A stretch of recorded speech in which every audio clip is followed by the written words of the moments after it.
Di era digital sekarang ini, teknologi hadir di setiap aspek kehidupan. Hanya dengan sekali sentuh, dunia seolah terbuka di depan kita. Informasi, kemudahan, dan semua jawaban yang kita cari ada di dalam genggaman. Namun, di tengah semua kemudahan ini, ada satu hal yang sering kita abaikan. Etika.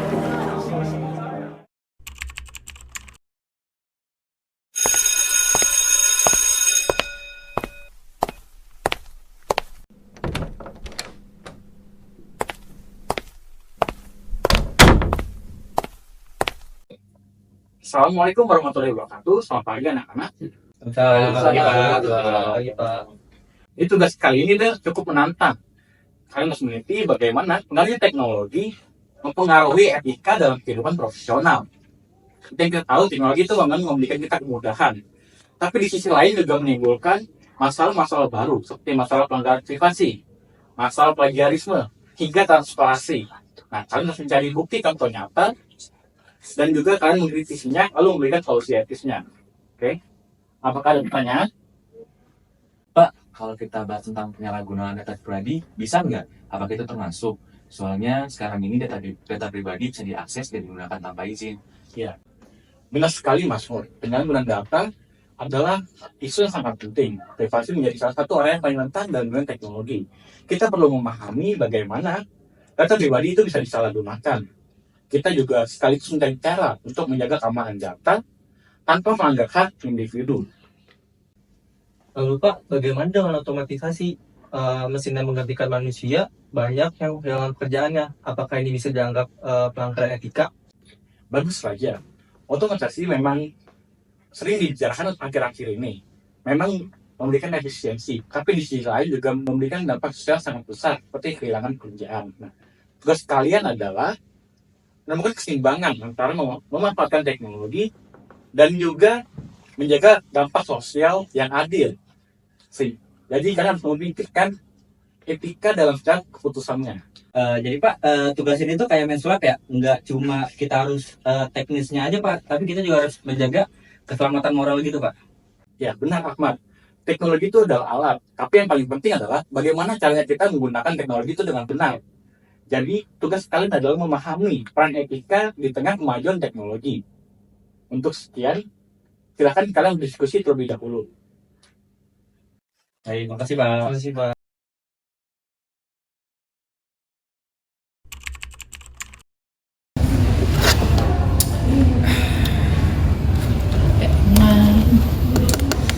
Ya, kita mulai dari mana nih? Kita bisa pakai teknologi loh, kita bisa pakai AI, jadi kita bisa cari apa aja di internet. Nah, dari info pribadi sampai data terkini tuh kita udah gak ada batasan lagi nggak sih? Setuju. Tinggal satu klik juga semua data bisa kita dapat. Kalau mau cepat cari tugas ya tinggal pakai referensi dari internet, gampang banget. Praktis sih, tapi masalahnya kita jadi nggak sadar kalau data pribadi kita tuh bisa digunakan atau diakses sama orang lain. Emang kalian nggak mikirin tentang data pribadi kalian bisa diakses sama orang lain? Bener tuh, bayangin nih kalau data-data kita pribadi disebar tanpa sepengetahuan kita, atau perusahaan jual informasi tanpa izin. Itu kan pelanggaran etika yang serius. Teknologi emang bisa bantu, tapi bisa juga bahaya bagi kita kalau kita nggak gunain dengan benar. Jadi teknologi tuh bisa mempercepat kerja, tapi juga bisa mempercepat kita untuk melanggar etika gitu. Betul, Apa kita sadari nggak sih?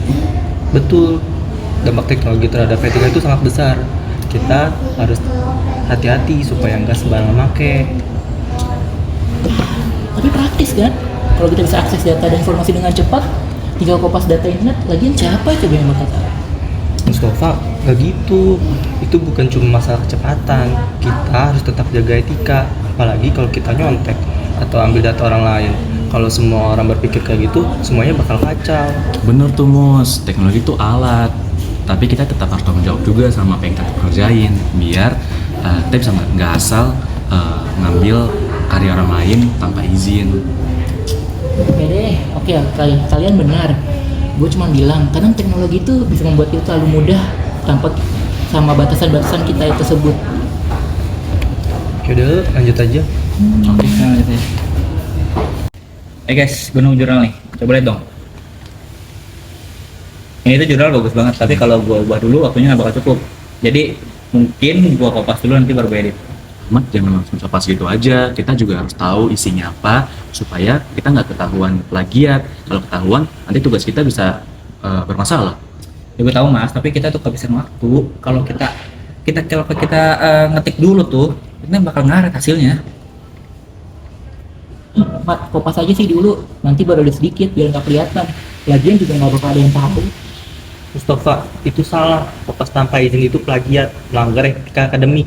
Kalau kita pakai teknologi buat curang, kita malah jadi pelanggar etika. Setuju sama Raja, karena pakai teknologi itu bukan untuk jadi itu cuma untuk alat doang, untuk mempermudah tugas-tugas kita. Tapi kita nggak bisa juga asal ngambil dari internet. Kita juga harus tanggung jawab sama apa yang kita kerjakan.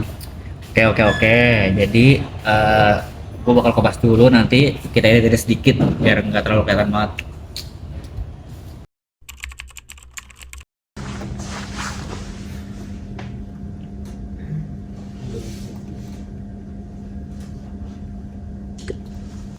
Saya lihat kalian sudah membuat aplikasi yang bagus. Tapi ada beberapa bagian yang masih terlalu mirip dengan sumber aslinya. Apakah kalian menyalin tanpa mengubahnya? Iya Pak, jadi kita tuh agak kesulitan mengerjakan gitu Pak, jadi kita copy dari sebagian tuh dari internet gitu Pak, tanpa banyak mengubah. Saya paham, kalian mungkin tertekan dengan adanya deadline tuh. Tapi, dengan kalian menyalin tanpa memahami, itu termasuk pelanggaran etika. Teknologi memang membantu kita, tapi kalian harus tanggung jawab dengan apa yang kalian tulis. Revisi bagian itu dan tulis dengan pemahaman kalian. Baik Pak, kami akan perbaiki Pak. Kami sadar itu kesalahan kami. Kami akan kerjakan dengan cara yang benar. Terima kasih Pak atas masukannya. Iya Pak, tapi kapan revisi tugasnya Pak?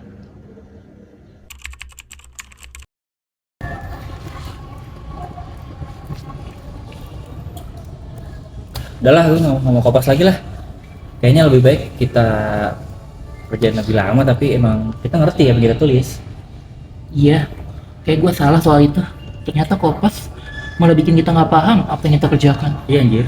Bener, kita tuh nggak cuma nyari hasil cepet, tapi kata Pak Fatur juga bener sih. Soalnya teknologi itu cuma alat yang kalau kita nggak ngerti isinya juga sama aja kita nggak belajar apa-apa dong.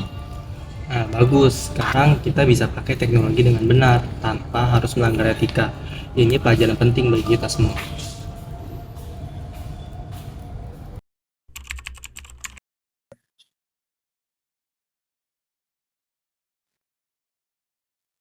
Akhirnya kelar juga. Senang banget lo bisa situ bisa ngerjain ini dengan benar ya. Jadi hasilnya tuh kayak lebih bagus gitu loh. Dan kita jadi ngerasa bersalah gitu.